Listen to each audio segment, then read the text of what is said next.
بسم اللہ الرحمن الرحیم۔ اس گھر میں رہنا گوارا نہیں تھا جہاں وہ کتیا میری آنٹی بھی رہتی تھی۔ میں کوئی جاب فوری طور پر قبول کرنے کو تیار تھی تاکہ میں اپنے لیے اور اپنے چھوٹے بہن بھائی کے لیے کچھ نہ کچھ رقم حاصل کر سکوں جو نہ صرف میری بلکہ میرے چھوٹے بہن بھائیوں کی بھی ضروریات کو پوری کر سکے، کیونکہ وہ کتیا یعنی کہ آنٹی میری سوتیلی ماں تھی۔ میری زبردستی کوشش تھی کہ میں کسی بھی طریقے سے محض فیس وغیرہ نہ ہونے کی وجہ سے تعلیم ترک نہ کر دیں، میرے چھوٹے بہن بھائی ترک تعلیم کی وجہ سے کہیں مجبور نہ ہو جائیں۔ چنانچہ میں نے فوری طور پر کسی بھی پرائمری اسکول میں پوسٹ کے طور پہ سٹاف کی چھٹیوں میں ہی پیدا ہونے والی خلا کو پر کرنے کا فیصلہ کیا اور بطور ٹیچر کسی اسکول میں ملازمت شروع کر دی۔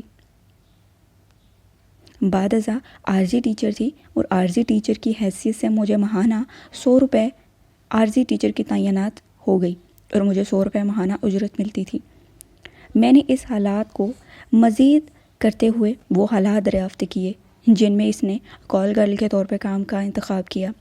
میری بڑی کوشش تھی کہ میں کو دل کا دلاسا دے کر اس سے ساری تفصیلات حاصل کر لوں، اور میں کسی بھی طریقے سے اس کی ساری تفصیلات حاصل کرنے کے لیے میں نے اس کو آمادہ بھی کر لیا۔ میں چاہتی تھی کہ وہ مجھے اپنے بارے میں ساری معلومات دے۔ کانتی پہلے تو کافی جھنجھنائی، پھر بولنا شروع کر دیا کیونکہ مجھے پیسوں کی کافی ضرورت تھی۔ اس طریقے کی جب کانتی کی باتیں سنی تو میں نے اس سے اس کی ساری تفصیلات لینے کے بارے میں سوچا۔ کانتی پہلے تو جھنجھائی اور پھر بولنا شروع ہو گئی کہ میں نے اسکول میں ٹیچروں کو بتایا کہ مجھے رقم کی اشد ضرورت ہے، اگر کوئی طلبہ ٹیوشن پڑھنا چاہتی ہو تو مجھ سے رابطہ کرے، میری اس سے سفارش ضرور کیجیے گا۔ لہٰذا اسکول کے اسٹاف کو تقریباً میں نے اسی طریقے کی ساری باتیں کر دی۔ اسکول میں تقریباً 3 ماہ کی ملازمت کے بعد ایک لڑکی نے مجھے اپنے گھر پر ٹیوشن کے لیے بلانا شروع کر دیا۔ اس نے مجھے 50 روپے ماہانہ دینے کا فیصلہ کیا اور میں بھی 50 روپے ماہانہ اجرت لینے کے لیے تیار ہو گئی۔ اس طرح تنخواہ سمیت مجھے 150 روپے ماہانہ اجرت ملنا شروع ہو گئی۔ میری زندگی کا یہ بڑا فرق پڑ گیا۔ تاہم میری تمام ضرورتوں کا تعلق تھا یہ بہت کم تھے، میری ضرورتیں زیادہ تھیں۔ میرے بہن بھائیوں کی کنٹونمنٹ کی تعلیم جاری رکھنے کے لیے اور ہم تینوں بہن بھائیوں کے اخراجات پورے کرنے کے لیے یہ تنخواہ کافی کم تھی، مجھے اور زیادہ آمدنی کی ضرورت تھی۔ بہرحال سردست اس سے زیادہ پیسے اور کہاں سے میں لا سکتی تھی؟ میں نے جتنا کمانا تھا میں نے کما لیا اور میں نے اسی میں اپنی خوشی سمجھی۔ باپو نے میری بہن اور بھائیوں کی کنٹونمنٹ فیس دینے کا سلسلہ تو بند ہی کر دیا تھا۔ مجھے یقین ہے کہ اس ظالم آنٹی کے اکسانے پر بند کر دیا ہوگا لازمی۔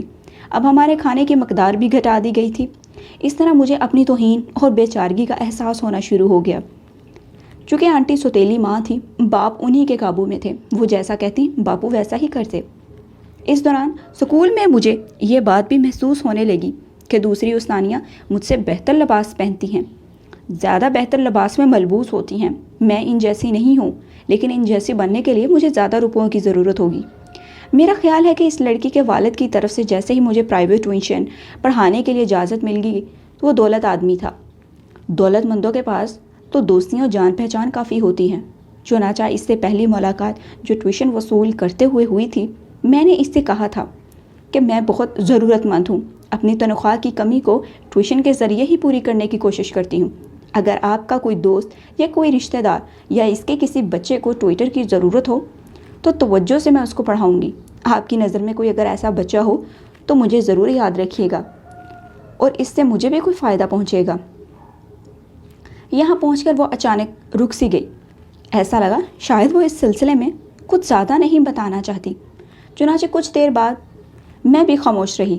میں نے اس پر اس کے ماضی کے تجربات کے انکشاف کے لیے زور دینا شروع کر دیا، لیکن مناسب خیال نہ کیا۔ ادھر ادھر کی باتیں شروع کر دی۔ مجھے یہ تھا کہ میں اس طرح کی ادھر ادھر کی اور باتیں کروں گی تو کانتی اپنے بارے میں کچھ نہ کچھ مجھے ضرور بتائے گی۔ لہٰذا ساتھی استانیوں کے رہن سہن، مشاغل اور دلچسپیوں کے بارے میں سوالات وغیرہ شامل تھے۔ پھر میں نے اس کا موضوع پا کر بڑی ہوشیاری سے پرائیویٹ ٹیوشن پڑھنے والی طلبہ کے والد کا ذکر کیا اور پوچھا کیا اس نے کوئی مزید ٹیوشنز دلائیں تمہیں؟ اس پر وہ بیچاری پھر حیران زدہ ہو گئی اور اپنے دوبارہ سے تجربات بتانا شروع کر دیے۔ انتہائی غیر متوقع طور پر میری زندگی کا پہلا تخیر و خیز واقعہ پیش آ گیا۔ اس وقت میری عمر بمشکل 17 برس تھی۔ میری پرائیویٹ شاگرد کے والد اپنے گھر پر ایک روز مجھے آنے کے لیے کہا۔ ان کے ساتھ ان کے ہمراہ ان کے دوست بھی تھے، لہٰذا انہوں نے کہا کہ آپ میرے ساتھ چلو، ہم اپنے دوست کے گھر چلیں گے۔ لہٰذا میں فوراً راضی ہو گئی۔ یہ مجھے اپنے دوست سے متعارف کروایا اور اس کے ذریعے ٹیوشنز دلوائیں گے۔ میرے ذہن میں یہی باتیں تھیں۔ اس شام جب ہم وہاں پہنچے تو ایک بہت بڑی پارٹی ہو رہی تھی۔ اس کی رونقیں دیکھ کر میری مرویت کی کوئی انتہا نہ رہی۔ میں اس بات پر کچھ شرم بھی محسوس کر رہی تھی کیونکہ میرا لباس ایسی محفل کے بالکل بھی شان شایان نہیں تھا۔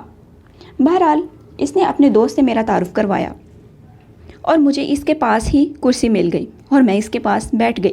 مجھے شراب کا پیک پیش کیا گیا۔ پہلے تو میں نے انکار کیا، لیکن پھر بھی ان کے بار بار اصرار پہ میں کچھ نرم سی ہو گئی کیونکہ میں پسماندہ اور مغرور ہونے کا تاثر نہ دینا چاہتی تھی اور نہ مجھ سے دیا گیا۔ میں نے پیک تھام لیا۔ اس کی کڑواہٹ کے باوجود 3 سے 4 پیک پی لیے۔ مجھے اب اپنا جلد سر چکراتا ہوا محسوس ہونے لگا اور ساتھ ہی بطونی اور زیادہ حشاش بشاش ہونے کا مظاہرہ کرنے لگی، لیکن میں یہ زیادہ دیر تک جاری نہ رکھ سکی۔ میں کھانے میں ہر کسی کے ساتھ شریک ہوئی۔ چند والے ہر میز سے اور چند دوسری میز سے اٹھائے، ایک مہکتی ہوئی پورے ہال میں گھومنے لگی۔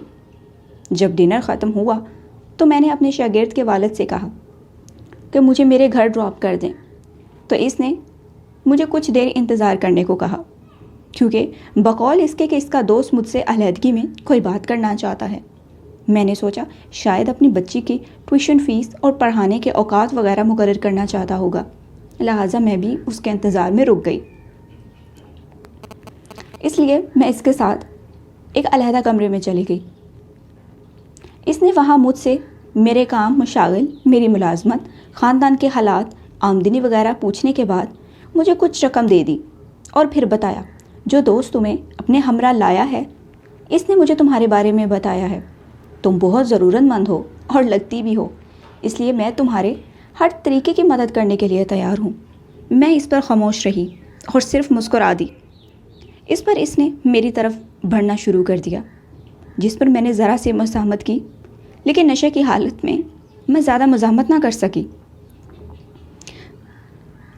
لیکن مجھے سمجھ آ رہی تھی کہ میرے ساتھ جو کچھ بھی ہو رہا ہے وہ صحیح نہیں ہے، لیکن اب میں کرتی تو کیا کرتی؟ نشے نے دماغ کو معاف کر رکھا تھا، اس لیے معلوم نہ تھا کہ اب کیا نتیجہ نکلے گا۔ چونکہ میں نے چند رقم پہلے سے ہی لے لی تھی اور میں خوش بھی تھی، اس لیے میں نے اس کو اپنے طرف آگے بڑھنے دیا اور اس نے میرا ہاتھ زور سے پکڑ لیا اور زبردستی اپنی طرف کھینچ لیا اور میرے ساتھ جنسی فعل کر دیا۔ تاہم مجھے اعتراف ہے کہ یہ حرکت اتنی خوفناک اور درد پہنچانے والی نہ تھی جتنی کہ میں سمجھ رہی تھی اور جتنا کہ میں نے سمجھ رکھا تھا اور سن رکھا تھا۔ لہٰذا میں نے اس وقت اپنے کپڑوں کو جھاڑ واڑ کر صاف کیا، بالوں کو سمیٹتی ہوئی باہر نکل آئی۔ باہر اس کا دوست جس نے اس پروگرام کو عملی جامہ پہنوایا تھا منتظر کھڑا تھا۔ اس حالت میں دیکھ کر میں جھنجھائی اور پھر پورے رستے وہ بغیر گاڑی چلاتے ہی خاموش رہا اور اس نے مجھے گھر ڈراپ کر دیا۔ کانتی نے بعد ازاں یہ بھی کہا کہ اس واقعے کے کئی روز کے بعد، کئی ناغے کرنے کے بعد اپنی شاگرد کو ٹیوشن پڑھانے کے لیے گئی۔ اس کے باپ نے مجھے فراغت کے بعد ٹھہرنے کے لیے کہا، جیسے وہ کوئی بات کرنا چاہتا ہو۔ اپنی بیٹی کو اندر بھیج دینے کے بعد اس نے کہا کہ وہ اس کی مدد کرنا چاہتا ہے، اسے کچھ پیسے ملیں گے، بشرط ہے کہ اس کی ہر بات مانی جائے۔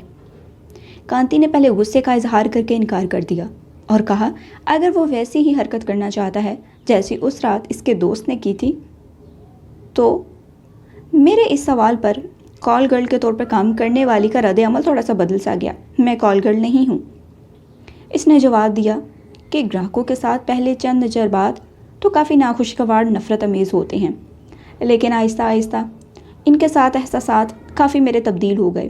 پھر ان حرکتوں کو مزاح کا خیز، بیہودہ، گندی باتیں، واہیات باتیں سمجھتی ہے۔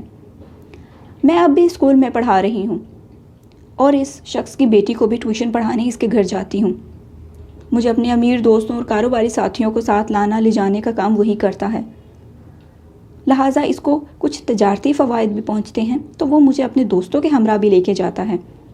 مجھ سے خود بھی وہ وہی حرکتیں کرتا ہے اور اپنے دوستوں سے بھی کرواتا ہے، لیکن اس کے عوض وہ مجھ سے علیحدہ سے